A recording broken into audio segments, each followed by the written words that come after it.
Hello there, and welcome to another Cathcart Creations video. I'm Jackie. I'm the artist behind Cathcart Creations, and I just wanted to thank everyone who watched my last video. If you haven't checked it out, I will put a link up above, and I just wanted to thank you all for the likes and the nice comments that you guys left. And of those comments, a couple of them I noticed had a little bit of a theme about the details that I put into my pieces. So that's going to be the topic for today's video. But before we get into that, I would like to introduce you guys to something new that I have started, and it is a store on a website called Redbubble. Now, Redbubble is an online store where artists can go there to upload their own artistic designs onto various products like t-shirts and stickers and phone cases, and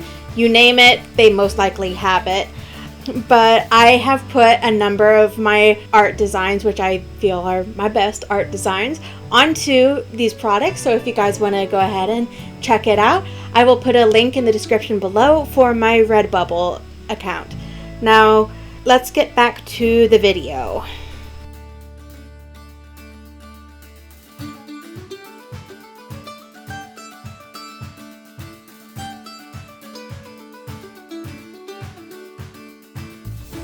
Okay, so before we jump into the tips and tricks of how to add details to your artistic creations, I just wanted to share a little bit about what inspired me to make this piece. Now, one of my good friends on Discord, he challenged me to actually make this piece, and this is the prompt that he gave to me. Why not draw a girl on a rope swing wearing a spring dress and sun hat looking at the sun? And yes, it is based off of one of my favorite songs, Paint Me a Birmingham.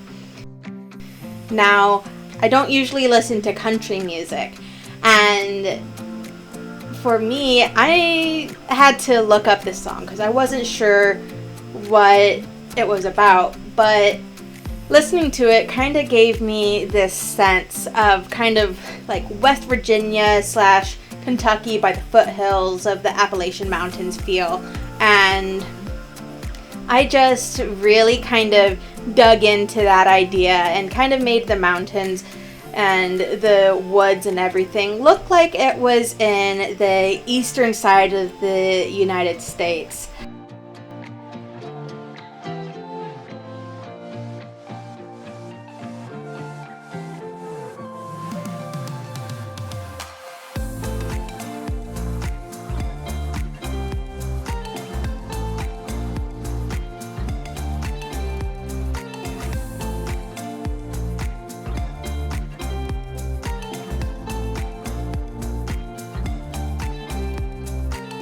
So before I go into the tips and tricks of how it is that I add artistic details to my pieces, I just want to put a little bit of a forewarning out there that I am not an expert when it comes to digital painting or being an artist in general.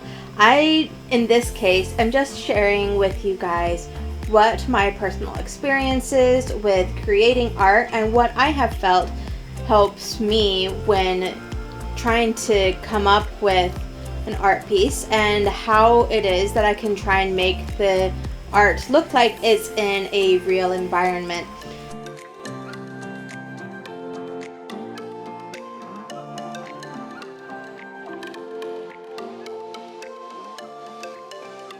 The first thing that I feel an artist needs to know when adding details is to know your tools and to know how to use those tools. For me, it's been a lot of experimentation on how to use the tools that I am using, but whether it's traditionally or digitally, knowing how to use your brushes and using your layers and the filters and stuff can really help make your art look a lot better than if you were to go without and just use the same brush for all the details.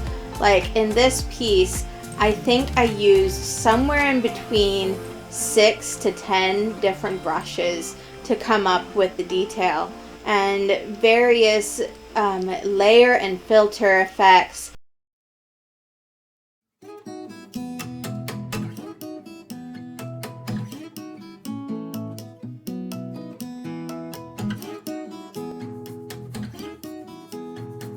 Also, another disclaimer is to keep in mind that while brushes add texture, they aren't necessarily your magic ticket to getting better art. They're just a, I guess you can say, means to an end of how it is that you can make your art come together with the various details and look a little bit more real. The second thing that I feel is a good thing to keep in mind when you're doing art is to not be afraid of using multiple layers. I don't even know how many layers it is that I used in this art piece. If you notice, while I'm working on these art pieces, whether it's this one with the inspiration of Paint Me a Birmingham, or the last piece I did, or any of my previous videos, I've always gone about making sure I use multiple layers to sketch out the body, to sketch out the clothing, to sketch out the hair, to sketch out the various parts of the background. As you use various layers to break up your artistic process, you'll find that you can have more organization, and more organization oftentimes means better detail in the works that you're using.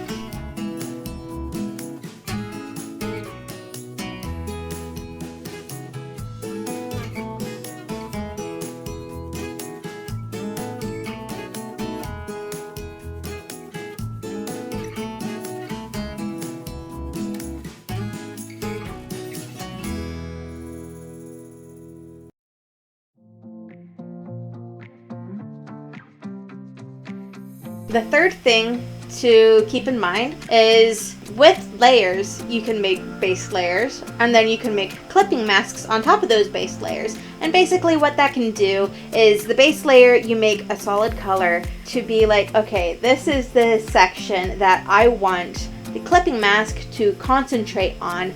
I don't want the clipping mask to concentrate on any of the other layers.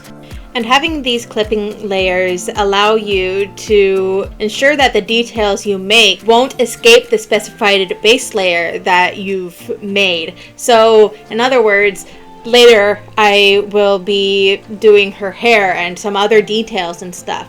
And with the base layer that I have secured for just the hair, any of the details that I do with another brush to make the individual hairs stand out, those won't escape the base layer that the clipping mask is over top, if that makes sense.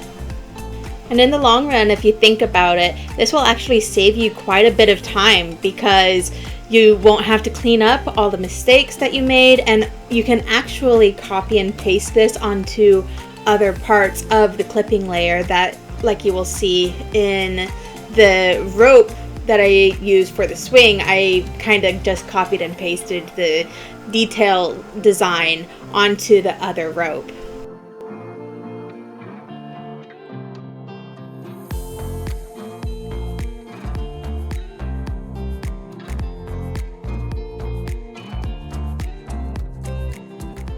And lastly, but certainly not least, when it comes to needing inspiration for accessories, hairstyles, outfits, so on and so forth, feel free to look up references and make them your own.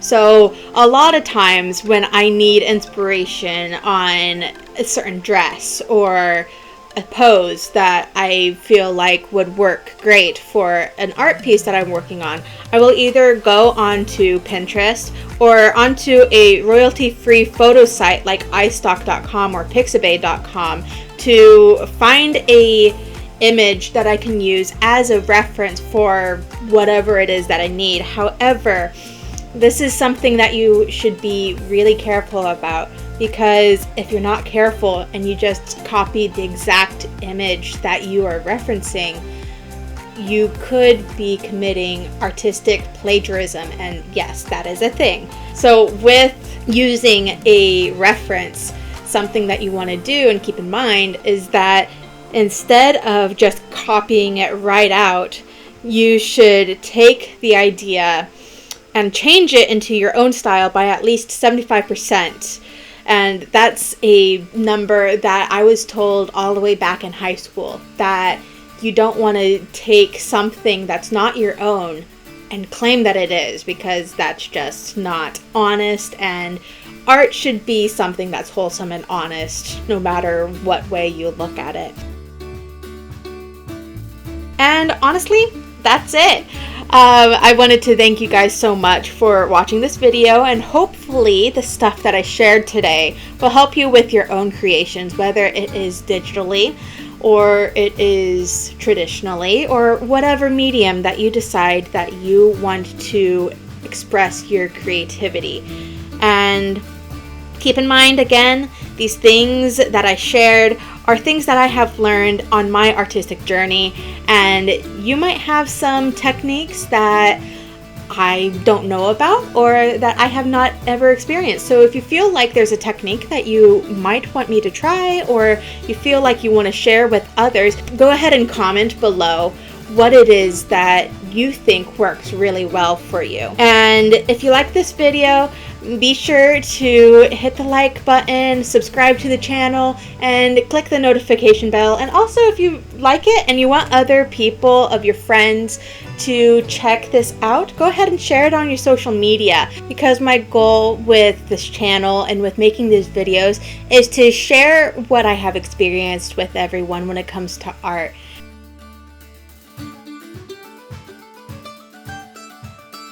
Anyways, thank you guys again for watching this video, and remember, stay inspired and create, and have a wonderful day. Bye bye.